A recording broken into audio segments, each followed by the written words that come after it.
ಸಾಮಾಜಿಕ ಜಾಲತಾಣದಲ್ಲಿ ಒಂದು ಹೆಣ್ಣು ಮಗಳ ಮೇಲೆ ಅತ್ಯಾಚಾರ ಆಗಿದೆ, ಲೈಂಗಿಕ ದೌರ್ಜನ್ಯ ಆಗಿದೆ ಅಂತ ಹೇಳಿ ಏನಾದ್ರೂ ಒಂದು ವಿಡಿಯೋ, ಒಂದು ಫೋಟೋ ಪೋಸ್ಟ್ ಆಯ್ತು ಅಂದ್ರೆ ಅತಿ ಹೆಚ್ಚು ಜನ ಅದನ್ನ ಶೇರ್ ಮಾಡುವಂತ ಕೆಲಸ ಮಾಡ್ತೀರಾ. ಕಾರಣ ಆ ಹೆಣ್ಣು ಮಗಳಿಗೆ ನ್ಯಾಯ ಸಿಗಲಿ, ಕಾಮುಕನಿಗೆ ಶಿಕ್ಷೆ ಆಗ್ಲಿ ಅಂತ ಒಂದೇ ಕಾರಣಕ್ಕೆ ಪ್ರತಿಯೊಬ್ರು ಸಹ ಅತಿ ಹೆಚ್ಚು ಶೇರ್ ಮಾಡ್ತೀರಾ.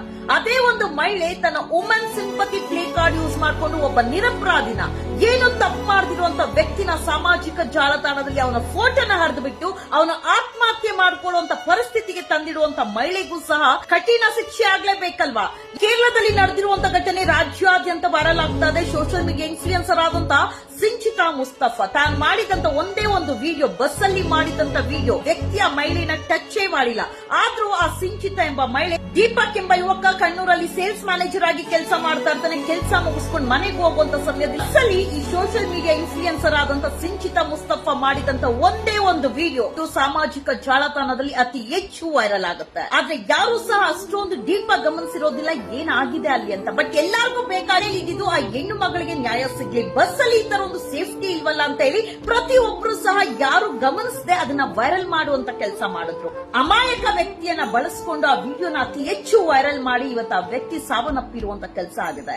ಆತ್ಮಹತ್ಯೆ ಮಾಡ್ಕೊಂಡಿದ್ದಾನೆ. ಮನನೊಂದು ಸಾಮಾಜಿಕ ಜಾಲತಾಣದಲ್ಲಿ ಯಾವಾಗ ಅತಿ ಹೆಚ್ಚು ವೈರಲ್ ಆಯ್ತೋ ಅಲ್ಲಿ ಬರ್ತಾ ಇದ್ದಂತ ಕಮೆಂಟ್ಸ್ ಎಲ್ಲವನ್ನು ನೋಡಿ ಏನು ತಪ್ಪು ಮಾಡದಿರುವಂತ ವ್ಯಕ್ತಿ ತಾನಾಯ್ತು, ತನ್ನ ಕುಟುಂಬ ಆಯ್ತು ಅಂತ ಇದ್ದಂತ ವ್ಯಕ್ತಿ ದೀಪಕ್ ಆತ್ಮಹತ್ಯೆ ಮಾಡ್ಕೊಂಡಿದ್ದಾನೆ. ಇಡೀ ಕುಟುಂಬಸ್ಥರು ಕಣ್ಣೀರಲ್ಲಿ ಕೈ ತೊಳಿತಾ ಇದ್ದಾರೆ. ಕುಟುಂಬಸ್ಥರು ಪೊಲೀಸ್ ಠಾಣೆಯಲ್ಲಿ ದೂರು ಕೊಟ್ಟಿದ್ದಾರೆ. ಮಹಿಳೆಯನ್ನ ಪೊಲೀಸ್ ಅವರು ಬಂಧಿಸುವಂತ ಕೆಲಸ ಮಾಡಿದ್ದಾರೆ. ಮಹಿಳಾ ಸಿಂಪತಿ ಪ್ಲೇ ಕಾರ್ಡ್ ನ ದಯವಿಟ್ಟು ಯಾರು ಯೂಸ್ ಮಾಡಬೇಡಿ. ಬಟ್ಟೆನ ಹರ್ಕೊಳ್ಳುವಂಥದ್ದು, ನನ್ನ ಮೇಲೆ ದೌರ್ಜನ್ಯ ಮಾಡಕ್ ಬಂದ್ರು ಅನ್ನುವಂಥದ್ದು, ಜೊತೆಲೇ ಇರ್ತೀರಾ, ಫಿಸಿಕಲ್ ರಿಲೇಶನ್ಶಿಪ್ ಬೆಳೆಸಿರ್ತೀರಾ ಯುವಕರ ಜೊತೆ, ನನ್ನ ಮೇಲೆ ಸೆಕ್ಸುವಲಿ ಹರಾಸ್ಮೆಂಟ್ ಮಾಡಿದ್ರು, ಅತ್ಯಾಚಾರ ಮಾಡಿದ್ರು ಅಂತ ನಿಮ್ಮಂತ ಲೋಫರ್ ಇರೋದ್ರಿಂದಾನೇ ನಿಜವಾದ ಅತ್ಯಾಚಾರ, ನಿಜವಾದ ದೌರ್ಜನ್ಯಕ್ಕೆ ಬಲಿಯಾಗಿರುವಂತ ಹೆಣ್ಣು ಮಕ್ಕಳಿಗೆ ನ್ಯಾಯನೇ ಸಿಗ್ತಿದ್ದಂತಾಗಿದೆ.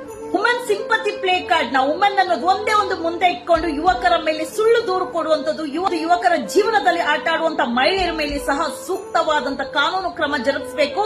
ಹೆಣ್ಣಾಗ್ಲಿ ಗಂಡಾಗ್ಲಿ ಕಾನೂನಲ್ಲಿ ಸಮಾನತೆ ಇರಬೇಕು. ಹೆಣ್ಣು ಏನ್ ಮಾಡಿದ್ರೂ ಸರಿ, ಗಂಡ ಏನಾದ್ರೂ ಮಾಡಿಲ್ಲ ಅಂದ್ರೂ ಮಾಡಿದ್ದ ಅನ್ನೋ ತರಹ ಆರೋಪ ಹಾಕೋದು ಕಾನೂನಲ್ಲ.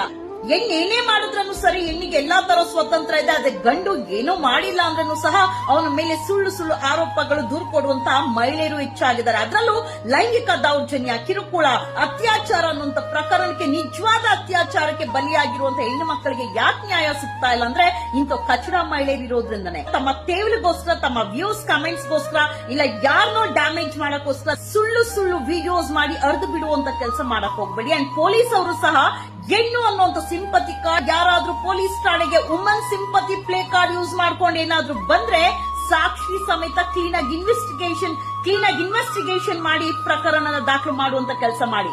ಸಾಮಾಜಿಕ ಜಾಲತಾಣದಲ್ಲಿ ಹೆಣ್ಣು ಮಕ್ಕಳ ಮೇಲೆ ನಡೆಯುವಂತ ದೌರ್ಜನ್ಯ, ಅತ್ಯಾಚಾರ ಪ್ರಕರಣದ ಬಗ್ಗೆ ಏನಾದ್ರೂ ವಿಡಿಯೋಸ್ ವೈರಲ್ ಆಯ್ತಂದ್ರೆ 100 ಸಲ ಅದನ್ನ ಗಮನಿಸಿ, 100 ಸಲ ಅದ್ರ ಬಗ್ಗೆ ಸತ್ಯನ ಸುಳ್ಳ ಅಂತ ಗಮನಿಸಿದ ನಂತರ ವೈರಲ್ ಮಾಡುವಂತ ಕೆಲಸ ಮಾಡಿ.